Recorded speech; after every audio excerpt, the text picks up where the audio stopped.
Hey guys, welcome to my video. Today I will be reviewing Shang-Chi and Legend of Ten Rings, which is a pretty long name for a movie, so I'll just start Shang-Chi like everyone else. And I will also be talking about if I think this movie is worth watching. Hopefully my review can help you decide, but if you just want to know if I think you would enjoy this movie, then you can skip ahead to the end of the video. In this middle part until the end, I'll just be talking about what I think is good and bad and ugly about this movie. So that'll kind of make more reasons for if I think it's worth watching or not. But if you just want to know a yes or no answer, skip to the end and it'll save you some time. And as usual, I won't spoil this movie in the review, and all I'll do is give away the premise. But anyway, Shang-Chi is the latest Marvel movie, and I enjoyed it a lot. I thought it was pretty good. To start off talking about what I liked about Shang-Chi, the fighting looked great. The choreography was some of the best I've seen in a Marvel film, and I just loved how fresh the fighting felt.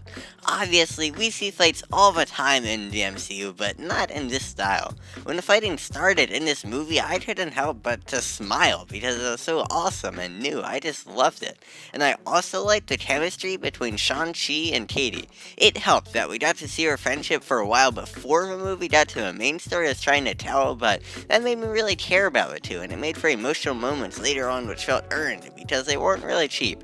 I feel like it's hard to make character relationships feel real when a movie is only a couple of hours long, but I think Shang-Chi did a great job with this for the most part.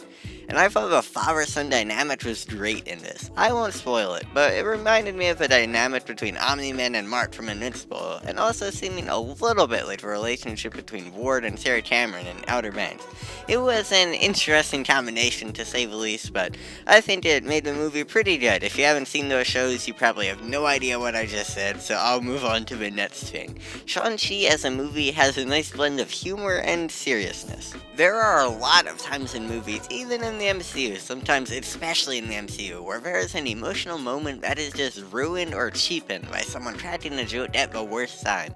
Even though this movie is Aquafina in it, someone who normally plays a pretty comedic role, Shang-Chi didn't have this problem. I thought Aquafina's role was great. And everyone says this, so I'm not saying anything new here, but Shang-Chi is great for Asian representation.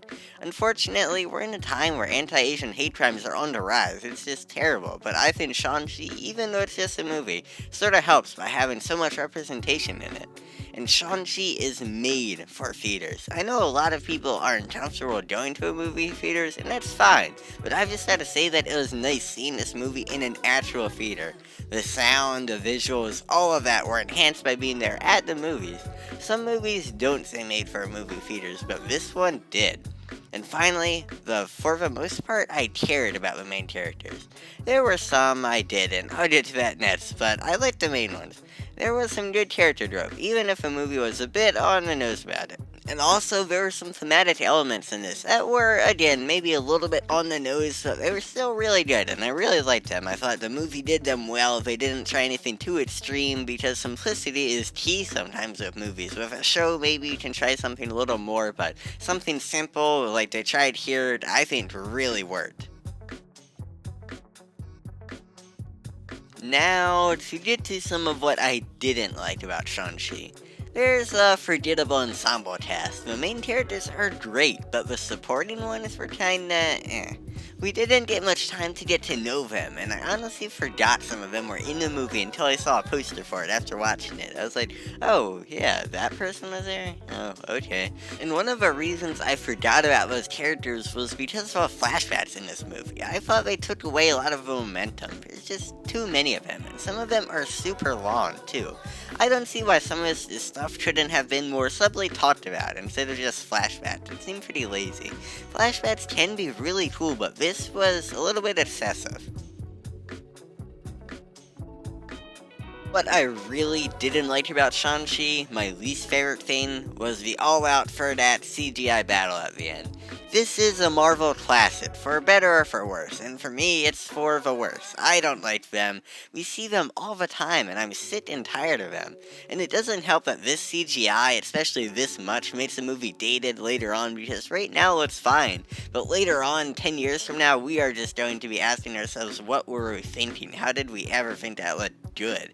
And it's just not good. It's going to make the movie age badly, and it's a good movie until that part, but it still doesn't ruin it, but it's still just not great. And it doesn't help that this movie introduced such cool, new, refreshing fighting, and then in the all-out battle at the end, it didn't really have that. Black Widow had a very similar problem. It had some spy action until the end, and that wasn't great either, and I'm just pretty disappointed with the ending.